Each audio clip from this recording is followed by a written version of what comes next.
O tempo da revolução escorre pelos dedos como areia. Cada minuto é pólvora, cada suspiro é barricada. Aqui não tem história limpa. Tem sangue, suor, fome e esperança. A França de 1789 pulsa nas ruas, nos gritos, nas mãos calejadas que carregam o futuro. Se você quer ouvir a voz do povo, sentir o cheiro da pólvora, caminhar pelos becos de Paris e tocar nas chamas que derrubaram reis e levantaram ideias, esse é o seu lugar. Então se inscreve, deixa o like, compartilha e comenta. Cada voz que se levanta é um tambor que mantém acesa a revolução. Aqui o passado não se lê, se sente. A Revolução Francesa não foi feita apenas por multidões. Ela também foi feita por homens, alguns armados de palavras, outros de leis, outros de lâminas. Entre a queda da Bastilha e a ascensão de Napoleão, a França atravessa 10 anos em que pensar, governar e sobreviver se tornam atos perigosos. Nesse período, ideias iluministas deixam os livros e entram nos tribunais. E muitos dos que ajudaram a derrubar o antigo regime não sobreviveram à nova ordem que ajudaram a criar. Tudo começa antes da Revolução. Jean-Jacques Rousseau não viu a Revolução acontecer. Morreu em 1778. Não era nobre, nem ocupava cargo político. Era escritor, filósofo, marginal ao poder. Mas sua obra foi explosiva. Ao afirmar que a soberania pertence ao povo, que a lei deve expressar a vontade geral, Rousseau forneceu o vocabulário moral da Revolução. Ele não pediu guilhotinas, pediu legitimidade popular. Mas suas ideias, quando colocadas em prática num país faminto, ganharam um peso brutal. Voltaire, ao contrário, morreu respeitado, rico e famoso. Não era revolucionário no sentido moderno. Era crítico do absolutismo, da intolerância religiosa, da arbitrariedade judicial. Defendia a liberdade de pensamento e razão, mas temia a multidão. Ele não queria destruir a ordem. Queria iluminá-la. Mesmo assim, suas críticas minaram o direito divino dos reis e ajudaram a corroer a autoridade moral do antigo regime. As ideias abriram o caminho, mas não controlaram o que veio depois. Quando a Bastilha cai, em 1789, o poder simbólico da monarquia é ferido, mas o problema seguinte surge rápido. Quem julga? Quem pune? Quem decide o que é justiça? Surge então a justiça revolucionária. Tribunais revolucionários são criados para defender a revolução de inimigos internos, nobres, clérigos, conspiradores, traidores e, com o tempo, antigos aliados. A justiça deixa de ser divina, passa a ser política. Jean-Paul Marat não era nobre, era médico, jornalista, radical. Escrevia para o povo, falava de fome, conspiração, traição, defendia que a revolução só sobreviveria eliminando seus inimigos. Marat não julgava nos tribunais, julgava no papel, e suas palavras matavam. Em 1793, é assassinado por Charlotte Corday, uma girondina que acreditava estar salvando a revolução da violência excessiva. O efeito foi o oposto. Marat vira mártir, e o terror se intensifica. Maximilien Robespierre não era nobre, era advogado, deputado, incorruptível. Ao menos aos seus próprios olhos. Defendia sufrágio, fim da escravidão, igualdade jurídica. Mas acreditava que a virtude precisava da força para sobreviver. Sob sua influência, o tribunal revolucionário acelera. Julgamentos são rápidos, provas frágeis. A guilhotina trabalha sem descanso. Robespierre não se vê como tirano. Vê-se como guardião da revolução. Até que o medo muda de lado. Em 1794, ele próprio é acusado de tirania, preso, julgado, guilhotinado. A revolução devora um de seus filhos mais fiéis. Antoine Lavoisier não era revolucionário, era cientista, pai da química moderna, mas também era cobrador de impostos do antigo regime, membro da Ferme Générale. Isso bastou. Apesar de seus serviços à ciência, foi julgado como inimigo do povo. Condenado, executado em 1794. Disse que alguém comentou: A República não precisa de cientistas. Era falso. Mas o terror não distinguia mérito intelectual de culpa política. Depois de tanto sangue, a França se esgota. O terror termina. O diretório assume. Menos guilhotinas, mais corrupção, mais dependência do exército. A revolução já não promete virtude. Promete estabilidade. E é nesse vazio, entre ideais traídos e ordem desejada, que surge Napoleão. Em 10 anos, a França atravessa o fim do direito divino, a afirmação dos direitos do homem, a justiça popular, o terror estatal e a exaustão coletiva. A Revolução ensinou que as ideias podem derrubar reis, mas também que o poder precisa de forma para durar.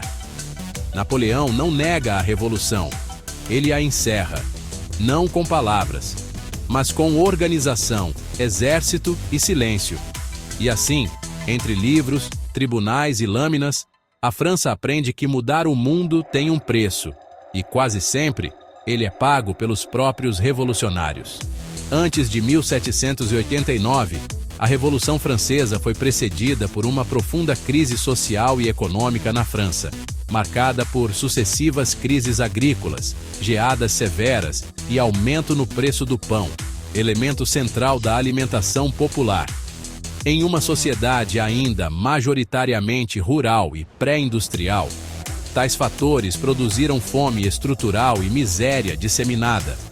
Estima-se que, às vésperas da Revolução, cerca de 10 milhões de pessoas, em uma população aproximada de 25 milhões, dependiam de caridade para sobreviver, o que não significa que todas tenham morrido, mas indica sofrimento extremo, desnutrição crônica e mortalidade elevada associada à escassez de alimentos. Historiadores apontam que até 66% da população foi diretamente afetada pela fome pouco antes de 1789, atingindo principalmente camponeses e trabalhadores urbanos do chamado Terceiro Estado. Com o início da Revolução, a mortalidade assumiu novas dimensões, combinando violência política, guerra civil e conflitos externos. Durante o chamado período do terror, entre 1793 e 1794, aproximadamente 16.594 pessoas foram oficialmente executadas por guilhotina, segundo registros formais. Embora estimativas ampliadas indiquem que entre 30 mil e 50 mil pessoas possam ter morrido em decorrência de execuções sumárias, prisões, massacres e repressões políticas associadas ao terror. Paralelamente, conflitos internos como a Revolta da Vendéia transformaram regiões inteiras em cenários de guerra civil, resultando, segundo estimativas historiográficas recentes, na morte de cerca de 170 mil insurgentes e aproximadamente 30 mil soldados republicanos, além de um número significativo de civis vitimados por combates, represálias e destruições sistemáticas. Esses confrontos ampliaram drasticamente o impacto humano da Revolução, especialmente nas áreas rurais. A Revolução também desencadeou guerras externas prolongadas contra monarquias europeias, provocando desorganização econômica, escassez, epidemias e deslocamentos populacionais. Quando se somam execuções políticas, mortes em guerras civis, conflitos internacionais, fome e doenças, alguns estudos estimam que o total de mortos ao longo de todo o processo revolucionário possa situar-se entre 200 mil e 400 mil pessoas, números amplos e debatidos, mas historicamente plausíveis diante da escala dos conflitos. Não existem registros sistemáticos que dividam as mortes segundo os 3 estados, clero, nobreza e terceiro estado. Porém, é historicamente evidente que a maioria absoluta das vítimas pertenceu ao terceiro estado, que constituía a vasta maioria da população. Nobres e membros do clero foram alvo simbólico de execuções durante o terror, mas em termos quantitativos representaram uma parcela menor das vítimas, tanto por seu número reduzido quanto pela imigração de muitos deles. A fome anterior à Revolução, bem como a violência da Guerra Civil e as dificuldades econômicas subsequentes, atingiram sobretudo camponeses e trabalhadores urbanos. Assim, antes de 1789, a fome generalizada e a miséria estrutural produziram milhares, possivelmente dezenas de milhares, de mortes associadas à desnutrição. Durante a Revolução, entre 30 mil e 50 mil pessoas morreram diretamente em decorrência do terror, enquanto guerras civis como a da Vendéia e conflitos mais amplos elevaram o número total de vítimas para algo entre 200 mil e 400 mil ao longo da década revolucionária. A esmagadora maioria dessas mortes recaiu sobre os setores populares que compunham o Terceiro Estado, revelando que o processo revolucionário, embora motivado por ideais de transformação política e social, teve um custo humano extremamente elevado.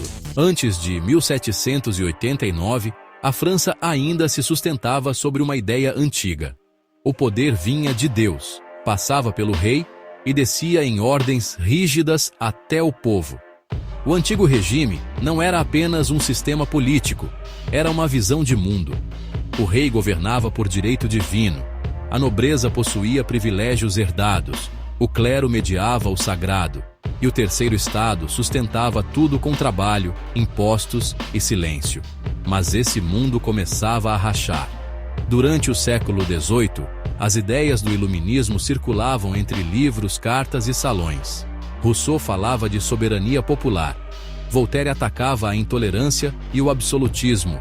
Montesquieu pensava a separação dos poderes. Essas ideias não criaram a miséria, nem causaram a fome, mas deram linguagem à revolta. Pela primeira vez, o poder podia ser questionado sem recorrer a Deus. A crise material fez o resto. Colheitas ruins, geadas, chuvas fora de época e aumento do preço do pão empurraram o povo ao limite. O Estado estava endividado, os impostos recaíam quase inteiramente sobre o terceiro Estado, enquanto nobres e clero permaneciam protegidos. A desigualdade deixava de ser tolerável e passava a ser insuportável. A tensão acumulava tempo. Em julho de 1789, Paris já não era uma cidade comum, era um barril de pólvora. Boatos corriam pelas ruas, armas estavam sendo escondidas, tropas reais se aproximavam, a repressão viria. O povo precisava se antecipar. No dia 14 de julho, a multidão se move. Homens e mulheres armados com foices, machados, enxadas, paus e facas improvisadas avançam.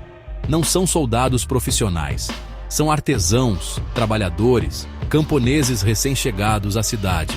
O alvo não é apenas uma prisão, é um símbolo. A Bastilha cai, pedra por pedra. O edifício que representava o poder arbitrário do rei é tomado.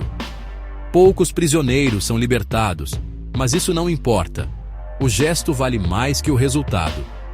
Pela primeira vez, o povo derruba fisicamente um emblema do absolutismo. O tempo muda de direção. A partir desse momento, o poder já não está apenas nos palácios. Ele passa a habitar as ruas. A violência, antes monopólio do Estado, torna-se linguagem política popular. Nos meses seguintes, a Revolução tenta se organizar. Em agosto de 1789, nasce a Declaração dos Direitos do Homem e do Cidadão. O texto rompe com séculos de direito divino. A soberania não vem mais de Deus, mas da nação. Todos os homens nascem livres e iguais perante a lei. A propriedade é direito natural. A lei deve ser geral. É uma ruptura radical no papel e incompleta na prática. A monarquia não cai imediatamente. Entre 1789 e 1792, a França vive uma experiência instável. A monarquia constitucional. O rei continua existindo, mas limitado por leis e assembleias. É uma tentativa de conciliar o antigo com o novo. Mas a confiança se desfaz rápido. A fuga frustrada do rei, conspirações internas, guerras externas e a fome persistente corroem qualquer possibilidade de equilíbrio. Dentro da própria Revolução, surgem divisões profundas. Girondinos defendem moderação, legalidade e expansão econômica. Jacobinos exigem vigilância, igualdade radical e punição aos inimigos. A Revolução começa a desconfiar de si mesma.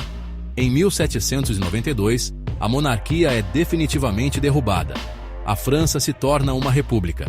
Pouco depois, Luís XVI é julgado e executado. A morte do rei não é apenas uma execução, é um ato simbólico extremo. O corpo que representava o direito divino é destruído em praça pública. Nada mais é sagrado. A partir desse momento, a revolução entra em sua fase mais sombria. Cercada por inimigos externos, atravessada por revoltas internas e pressionada pela fome, ela cria um novo instrumento de poder: o Tribunal Revolucionário. Nasce o terror. Sob a liderança de Robespierre e dos jacobinos, a justiça se acelera. A guilhotina transforma-se em rotina. Nobres, padres, suspeitos, antigos aliados, todos podem se tornar inimigos do povo. A virtude revolucionária passa a exigir vigilância constante. O medo torna-se política de Estado. No campo, a violência se espalha. Castelos são incendiados. Senhores são perseguidos.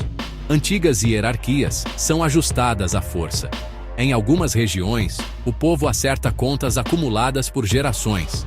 A revolução, que começou pedindo pão e direitos, agora cobra sangue em nome da sobrevivência. A lógica se inverte. Para salvar a revolução, é preciso matar. Mas o terror não se limita aos antigos inimigos.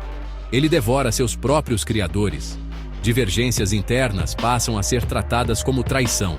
A revolução, armada de justiça absoluta, volta-se contra si mesma. Em 1794, Robespierre cai. Julgado sem o mesmo rigor que exigiu dos outros, é executado. A guilhotina encerra o ciclo que ajudou a criar. O terror termina não por vitória moral, mas por esgotamento. A França sobrevive, mas marcada. O antigo regime não volta. O direito divino está morto. O mundo moderno nasce desse choque, com suas promessas e suas sombras. A revolução mostrou algo irreversível. O povo pode derrubar reis, mas também revelou o preço dessa descoberta. O tempo segue, mas nunca mais da mesma forma. No século XVIII, na França que antecede a Revolução Francesa, a vida era marcada por incerteza constante. A expectativa média de vida era baixa, sobretudo por causa da altíssima mortalidade infantil, já que muitas crianças morriam antes de completar os primeiros anos. Quem sobrevivia à infância podia alcançar idades mais avançadas, mas ainda assim enfrentava fome recorrente, epidemias, trabalho físico intenso e ausência de cuidados médicos adequados.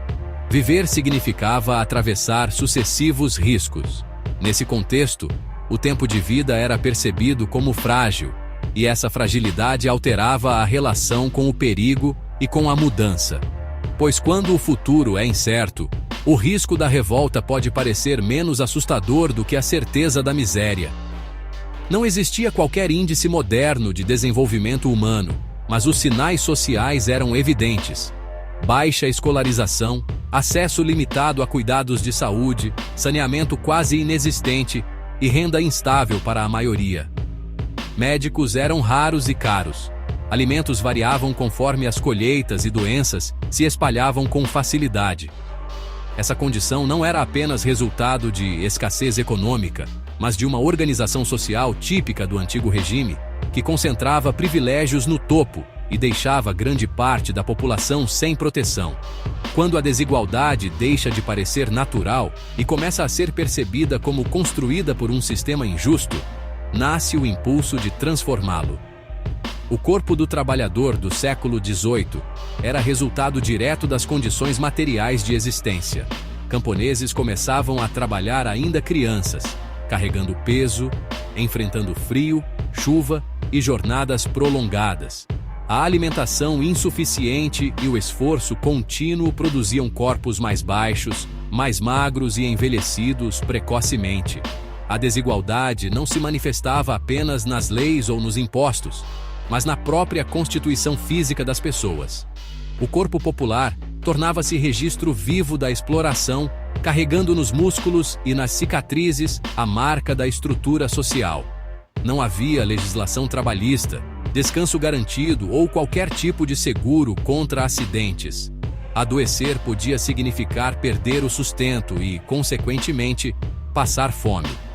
A vida laboral era não apenas árdua, mas profundamente insegura. Nesse cenário, a existência cotidiana era uma forma contínua de resistência. Compreender essa precariedade ajuda a entender a explosão revolucionária, pois quando a vida já é permanentemente arriscada, o medo da mudança pode ser menor do que o medo de permanecer sob as mesmas condições. A revolta, então, deixa de ser apenas ideológica e passa a ser questão de sobrevivência. Enquanto a elite dançava em palácios de ouro, o povo morria de fome nas ruas da França. No século XVIII, sob o chamado Antigo Regime, a França era governada por uma monarquia absoluta que se sustentava por meio da ideia de que o rei recebia seu poder diretamente de Deus. Em torno da corte instalada no Palácio de Versalhes, acumulavam-se riquezas, festas, privilégios e símbolos de autoridade, enquanto nas aldeias e nos bairros pobres das cidades, camponeses e trabalhadores enfrentavam o frio, a fome e a insegurança. Essa desigualdade não surgia por acaso, mas se mantinha por meio de impostos cobrados de quem menos tinha, de obrigações feudais impostas aos que cultivavam a terra e de privilégios garantidos aos que viviam próximos do trono. Assim, a opulência do topo existia porque, por baixo dela, sustentando-a com trabalho e tributos, estava a pobreza de milhões. Você pagaria todos os impostos para sustentar quem não paga nenhum? A sociedade francesa era organizada em 3 ordens, que dividiam a população não apenas por função, mas por direitos e deveres distintos. O clero, responsável pela vida religiosa, e a nobreza, ligada às armas e à administração do reino, desfrutavam de privilégios legais, entre eles a isenção de muitos impostos.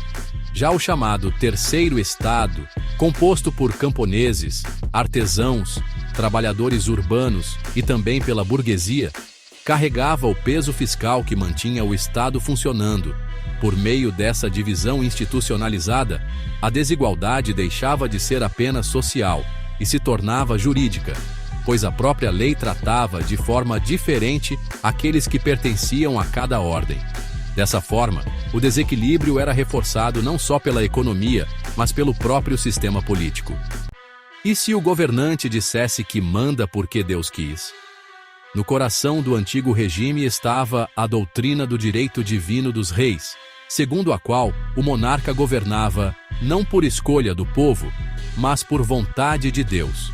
Na França do século XVIII, essa crença dava ao rei uma autoridade que parecia incontestável, pois questioná-lo significava, ao mesmo tempo, desafiar a ordem religiosa e política.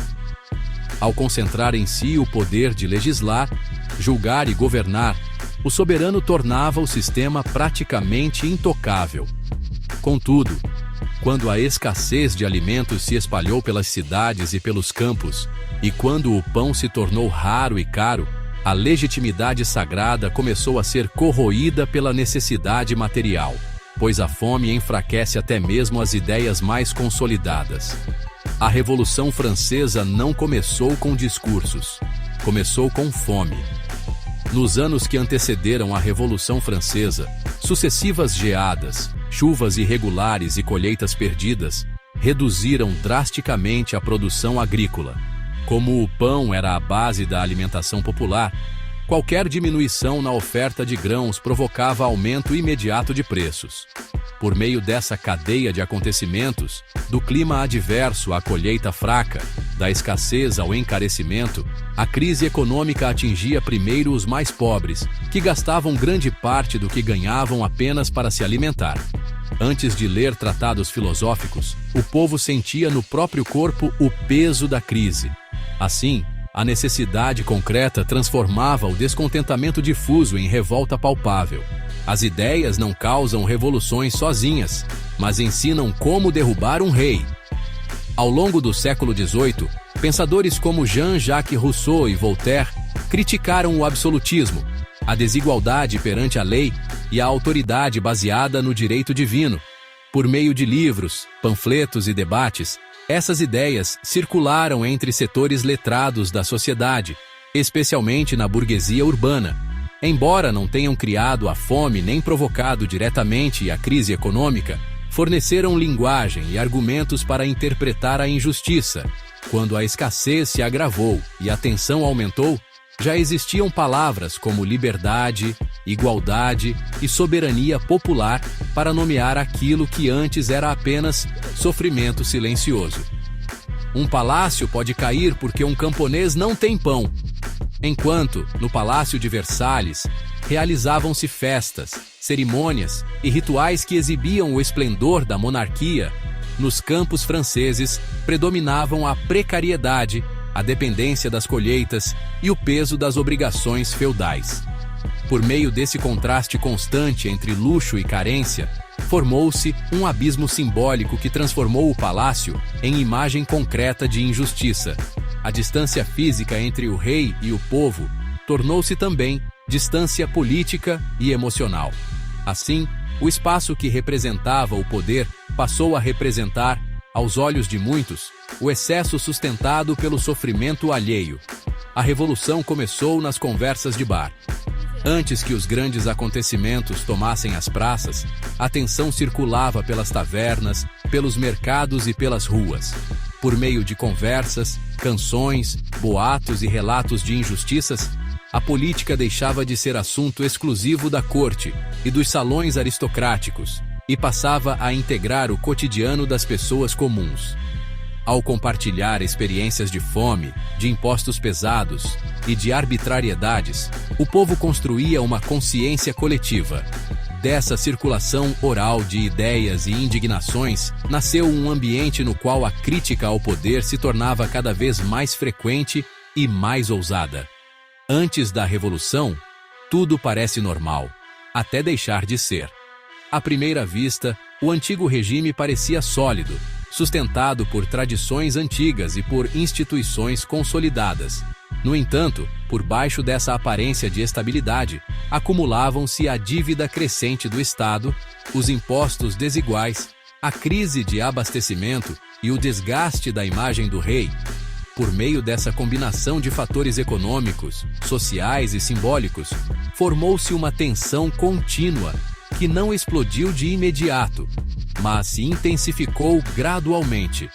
A Revolução Francesa não surgiu de um único ato, mas do acúmulo de pressões que, ao se tornarem insustentáveis, romperam a estrutura que parecia eterna.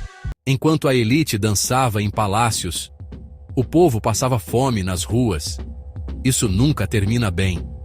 No século XVIII, o Palácio de Versalhes reluzia em ouro, seda e cristal, projetando a imagem de uma monarquia sólida e gloriosa. Ao mesmo tempo, em Paris, trabalhadores enfrentavam pão caro, frio constante e moradias apertadas. Essa diferença não era apenas social, mas estruturalmente política, pois o chamado Antigo Regime concentrava riqueza e poder no topo da hierarquia, enquanto sustentava seu funcionamento por meio de impostos e trabalho extraídos da maioria. Quando a desigualdade se transforma em rotina, a revolta deixa de ser surpresa e passa a ser consequência histórica. Livros não enchem barriga, mas podem incendiar um país. O Iluminismo não criou a fome na França. A fome nasceu da crise econômica, do frio intenso e da desigualdade estrutural. No entanto, pensadores como Jean-Jacques Rousseau e Voltaire ofereceram palavras e argumentos para interpretar o sofrimento. O povo já não dizia apenas "estamos com fome", mas começava a afirmar "isso é injusto". A crítica ao rei expandiu-se até atingir o sistema inteiro, transformando miséria material em consciência política. Antes da Revolução, o povo nem se via como força política. Artesãos, camponeses e vendedores ambulantes não se percebiam como sujeitos da história, mas como indivíduos isolados tentando sobreviver. Porém, nas tavernas e mercados, termos como direitos e liberdade começaram a circular. À medida que a política deixava os palácios e entrava na conversa cotidiana, formava-se uma percepção coletiva de pertencimento. A revolução nasce quando a população descobre que não é apenas governada, mas que também constitui poder. Uma revolução também começa no céu. Geadas severas destruíram colheitas. Chuvas excessivas arruinaram campos e estradas. A escassez elevou o preço do pão. A fome abriu caminho para doenças. A crise não foi apenas política, mas profundamente material. Quando a sobrevivência diária se torna incerta, qualquer sistema passa a parecer ilegítimo. Dessa combinação entre natureza adversa e estrutura desigual, nasceu uma tensão que transformou o sofrimento acumulado em explosão social. O povo sem livros criou sua própria história. Sem amplo acesso a escolas ou livros, grande parte da população transmitia experiências por meio da oralidade. Canções, histórias e provérbios guardavam relatos de injustiça e estratégias de resistência. Cada narrativa compartilhada reforçava uma memória comum. A cultura popular preservava aquilo que Versalhes ignorava. A revolução também nasce daquilo que é repetido de boca em boca, até que a repetição se transforme em convicção. A Bastilha cai em 1789, mas a revolução começa muito antes. A queda da Bastilha marcou um símbolo decisivo da Revolução Francesa, mas o processo revolucionário começou bem antes. Antes das armas, houve desconforto. Antes da violência, houve fome. Antes das multidões nas ruas, houve sussurros nas tavernas. A revolução não surge do nada, mas do acúmulo de desigualdade, crise material e ideias que dão nome à revolta. Toda ruptura histórica começa no invisível. Não foi só o rei que caiu, foi o sistema inteiro. Inicialmente, o descontentamento parecia direcionado ao rei, depois, aos impostos, depois, à escassez de alimentos.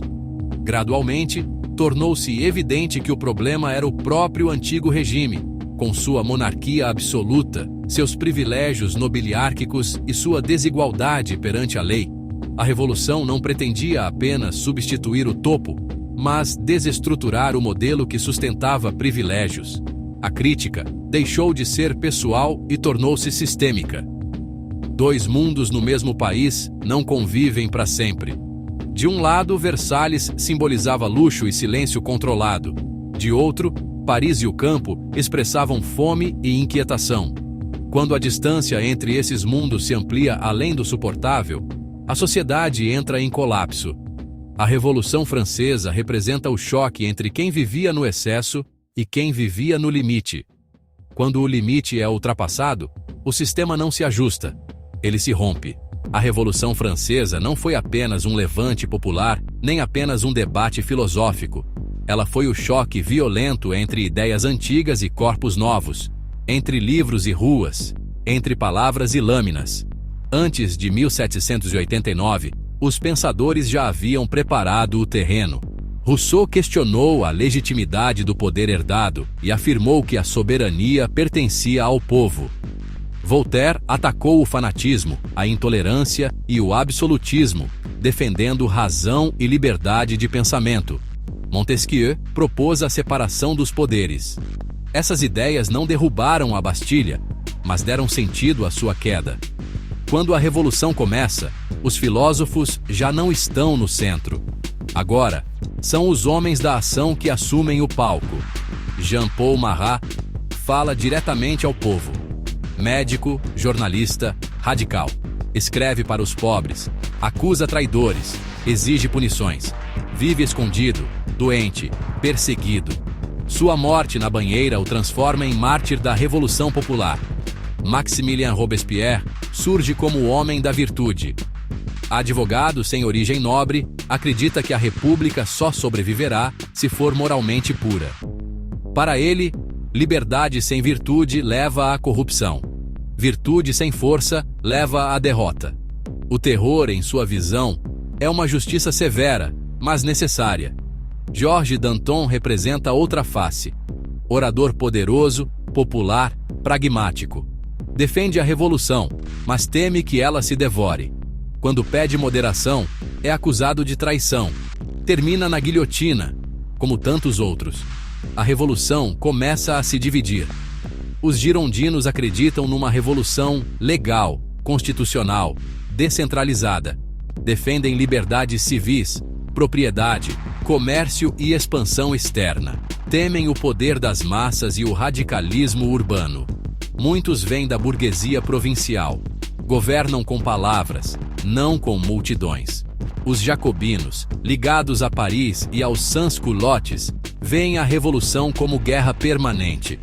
Contra reis estrangeiros, contra conspirações internas, contra qualquer hesitação. Defendem centralização, igualdade radical e punição rápida. Para eles, a sobrevivência da República justifica medidas extremas. O conflito entre girondinos e jacobinos não é apenas político, é social, geográfico e simbólico. Província contra capital, moderação contra urgência, lei contra exceção. Quando os jacobinos vencem, a revolução entra em sua fase mais dura. Surge o Tribunal Revolucionário. A justiça deixa de ser neutra. Julga em nome do povo e da salvação pública. A guilhotina se torna rotina. Reis, nobres, revolucionários, cientistas, mulheres, antigos aliados, todos podem cair. Antoine Lavoisier, pai da química moderna, é executado. A República não precisa de cientistas, dizem. A razão iluminista encontra seu limite no medo político. O terror não dura para sempre. Robespierre, símbolo da virtude inflexível, é derrubado pelos próprios revolucionários. O homem que acreditava controlar a revolução é engolido por ela. Sua execução marca o fim de uma fase, não o fim do conflito. O diretório surge como tentativa de equilíbrio. Nem rei, nem terror. Mas é frágil, corrupto, dependente do exército. Governa cansado, sem paixão, sem legitimidade profunda. Enquanto os políticos disputam palavras, o poder real começa a mudar de lugar. Nos campos de batalha, generais aprendem a organizar, disciplinar, vencer. Entre eles, Napoleão Bonaparte compreende algo essencial. A revolução precisa de ordem para sobreviver e de vitória para se legitimar. Em 10 anos, a França passa do direito divino ao direito dos homens da monarquia à república da virtude ao terror do caos à administração. A revolução não fracassa. Ela se transforma. E quando Napoleão assume, não enterra 1789. Ele a reorganiza. A história da Revolução Francesa é, acima de tudo, a história de uma pergunta sem resposta definitiva. Como criar liberdade sem perder o controle do fogo que a produz? Essa pergunta não morreu. Ela apenas mudou de voz. Com a Revolução ainda viva na memória coletiva, a França respirava uma tensão persistente. O velho mundo ruíra, mas o novo ainda não encontrara forma estável. Após anos de violência, julgamentos e execuções, o país buscava equilíbrio. Era o tempo do diretório, um governo frágil, marcado por desconfiança, conspirações e promessas de ordem. Nas ruas de Paris, o povo observava com cautela. A esperança sobrevivia, mas já não era ingênua. Os grandes nomes da fase anterior, girondinos e jacobinos, haviam desaparecido do cenário político, mas suas ideias ainda ecoavam. Nos cafés e tabernas, discutia-se o passado recente. Uns temiam o retorno do radicalismo, outros lamentavam o fim da justiça revolucionária. As palavras liberdade, igualdade e fraternidade permaneciam nos discursos, mas agora soavam gastas, repetidas em meio à fome, à inflação e à instabilidade. Os sans-culottes, que haviam sido a força viva das ruas, estavam enfraquecidos. Muitos haviam sido mortos, presos ou simplesmente exaustos após anos de mobilização. Ainda assim, a vigilância popular persistia. O povo observava preços, impostos e decisões políticas com atenção desconfiada. Pequenos protestos, tumultos por pão e rumores constantes lembravam aos governantes que a revolução não estava completamente domada. A crise material continuava. A economia de guerra, a desorganização administrativa e as más colheitas agravavam a escassez. O pão seguia caro, doenças circulavam entre os mais pobres e o clima instável castigava campos e cidades. A promessa de normalidade parecia distante. Ainda assim, a vida cultural resistia. Artistas, escritores e músicos buscavam dar sentido ao caos, registrando tanto os horrores quanto as esperanças deixadas pela Revolução. Nos salões da elite, a atmosfera era ambígua. Festas e banquetes retornavam, mas sem a segurança do antigo regime. O medo de novas revoltas coexistia com o desejo de estabilidade. Cada decisão política parecia caminhar sobre gelo fino, capaz de romper a qualquer momento. A política tornara-se um jogo perigoso, onde o poder mudava rapidamente de mãos. É nesse cenário que Napoleão Bonaparte ganha destaque. Já reconhecido como general vitorioso, ele surge não como salvador imediato, mas como produto da própria instabilidade revolucionária. Enquanto o diretório se enfraquece, Napoleão observa, calcula e se prepara. Seus mapas, seus exércitos e sua disciplina anunciam uma nova forma de poder, mais centralizada, mais eficiente, menos caótica. A França vivia, assim, suspensa entre o trauma e a esperança. A Revolução havia destruído o passado, mas ainda não havia construído um futuro sólido. Cada cidadão, consciente ou não, participava desse momento de transição, onde o caos e o desejo de ordem coexistiam.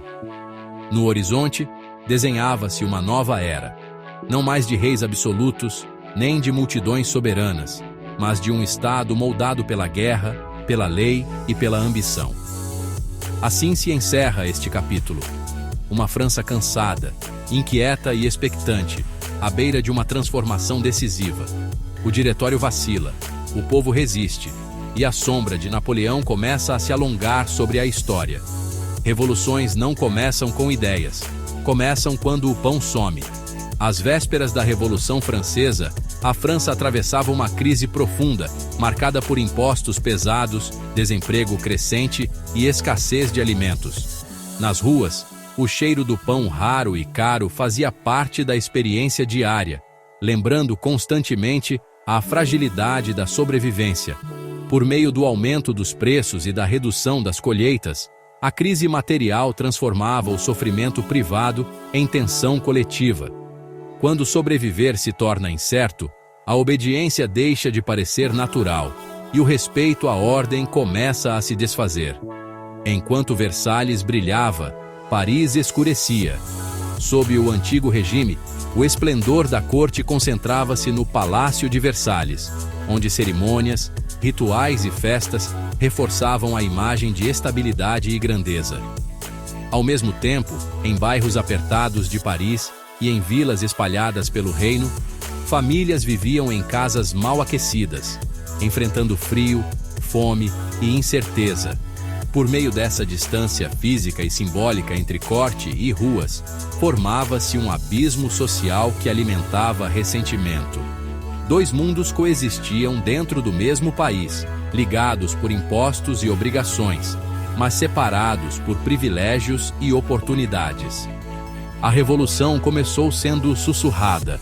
Antes que discursos inflamados ocupassem as praças, histórias de injustiça circulavam de boca em boca. Em mercados, oficinas e tavernas, canções, provérbios e relatos preservavam a memória das dificuldades e ensinavam estratégias de sobrevivência. Por meio da oralidade, experiências individuais tornavam-se consciência coletiva. A cultura popular funcionava como arquivo vivo, transformando o sofrimento cotidiano em lembrança compartilhada. E essa lembrança, repetida e transmitida, tornava-se semente de contestação. Quando a política entra no bar, a revolução já começou. Ao longo do século XVIII, a política deixou de ser assunto restrito aos salões aristocráticos e passou a circular por cafés e espaços públicos. Panfletos, jornais e boatos espalhavam termos como liberdade, povo e direitos, permitindo que ideias antes limitadas às elites letradas fossem discutidas por trabalhadores e artesãos. Por meio dessa circulação ampliada, a política tornou-se conversa cotidiana e a crítica ao poder passou a fazer parte da vida comum. Quando o debate atravessa as portas da nobreza e alcança as ruas, a transformação já está em curso. Pensadores como Jean-Jacques Rousseau e Voltaire questionaram o direito divino dos reis, a desigualdade perante a lei e a concentração de poder nas mãos de um soberano. Suas obras não criaram a fome nem provocaram as más colheitas, mas ofereceram linguagem e argumentos para interpretar a injustiça. Por meio dessas críticas, a insatisfação deixou de ser apenas sensação difusa e ganhou forma conceitual. A contestação ao rei passou a significar contestação ao sistema inteiro que sustentava privilégios e exclusões. O clima também faz revolução. Nos anos que antecederam 1789, geadas intensas, chuvas irregulares e verões instáveis comprometeram as colheitas. Quando os grãos faltavam, o preço do pão subia, e quando o pão subia, a fome se espalhava. Epidemias e doenças agravavam ainda mais a vulnerabilidade das populações já enfraquecidas. Por meio da interação entre natureza e economia, a crise social aprofundava-se. A tensão que levaria à revolução não era apenas política, mas também climática e biológica, pois atingia o corpo antes de atingir a teoria. A revolução não nasceu só em Paris. Embora a capital tenha se tornado palco de grandes acontecimentos, no campo a insatisfação também se acumulava. Camponeses compartilhavam relatos de impostos abusivos, de obrigações feudais e de colheitas insuficientes. Em aldeias e vilas, a oralidade espalhava consciência sobre desigualdade e injustiça. Por meio dessa circulação lenta e persistente, a crítica amadurecia, longe dos grandes centros. A Revolução Francesa foi também rural, construída no ritmo do cotidiano e na repetição das dificuldades. Antes da Revolução, tudo parece normal, até não parecer mais. À medida que a crise se aprofundava, a França aproximava-se de um limiar invisível. A elite confiava na estabilidade das tradições e na força das instituições, enquanto o povo percebia que a ordem existente já não respondia às necessidades básicas. Por meio do acúmulo de fome, dívida estatal, descrédito do rei e circulação de novas ideias, formou-se uma tensão contínua. Revoluções não surgem de um único gesto, mas do peso do tempo sobre estruturas que deixam de fazer sentido. Quando esse peso se torna insuportável, a ruptura deixa de ser impensável e passa a ser inevitável. Na França do final do século XVIII, pouco antes e durante a Revolução Francesa, a doença fazia parte do cotidiano tanto quanto o trabalho e a fome. Viver significava conviver com epidemias recorrentes, tratamentos precários e condições sanitárias extremamente limitadas. O tifo, tanto o exantemático quanto a febre tifoide, espalhava-se por meio de piolhos, água contaminada e falta de higiene. Em cidades superlotadas, prisões e acampamentos militares, a doença encontrava ambiente ideal para se propagar. Durante guerras, deslocamentos forçados e períodos de repressão, como no terror, surtos tornavam-se frequentes e devastadores. A disenteria era outra ameaça constante. Causada por água e alimentos contaminados, provocava diarreia intensa, desidratação rápida e morte, sobretudo entre pobres e crianças. Em bairros sem saneamento adequado, bastava a contaminação de uma fonte para atingir dezenas ou centenas de pessoas. A varíola era uma das doenças mais temidas. Altamente contagiosa, deixava cicatrizes profundas nos sobreviventes e matava uma parcela significativa dos infectados. No final do século, a vacinação começava a surgir na Europa, mas ainda era rara e inacessível para grande parte da população. A tuberculose, então chamada de tísica, avançava lentamente, associada à desnutrição, ao frio e às moradias fechadas e úmidas. Trabalhadores urbanos e camponeses pobres, vivendo em ambientes pouco ventilados, eram particularmente vulneráveis. A doença consumia o corpo ao longo de meses ou anos. As chamadas febres englobavam diferentes infecções sem diagnóstico preciso. Em áreas rurais alagadas, casos de malária eram registrados, enquanto em centros urbanos, diversas infecções febris se espalhavam sem compreensão clara de suas causas. A medicina ainda não possuía conhecimento microbiológico para diferenciá-las. O escorbuto surgia da carência de vitamina C, comum nos invernos longos, quando frutas e vegetais eram escassos, provocava sangramento nas gengivas, fraqueza extrema e, em casos graves, morte. A alimentação limitada agravava esse quadro entre os mais pobres. Doenças respiratórias como pneumonia e bronquite eram intensificadas pelo frio rigoroso, pela fumaça constante de lenha e carvão e pela falta de ventilação adequada nas casas. No inverno, essas enfermidades tornavam-se particularmente letais. Nas cidades, doenças venéreas como a sífilis também eram difundidas. Os tratamentos disponíveis, frequentemente à base de mercúrio, eram tóxicos e muitas vezes tão perigosos quanto a própria enfermidade. Essas doenças não se espalhavam por acaso. A fome e a subnutrição enfraqueciam o sistema imunológico. Invernos severos favoreciam infecções respiratórias. O crescimento rápido de cidades como Paris facilitava o contágio. A ausência de saneamento ampliava infecções intestinais. Guerras e deslocamentos propagavam tifo e disenteria. Prisões superlotadas e condições insalubres intensificavam epidemias. A expectativa de vida média ao nascer situava-se entre 25 e 35 anos, número drasticamente reduzido pela altíssima mortalidade infantil.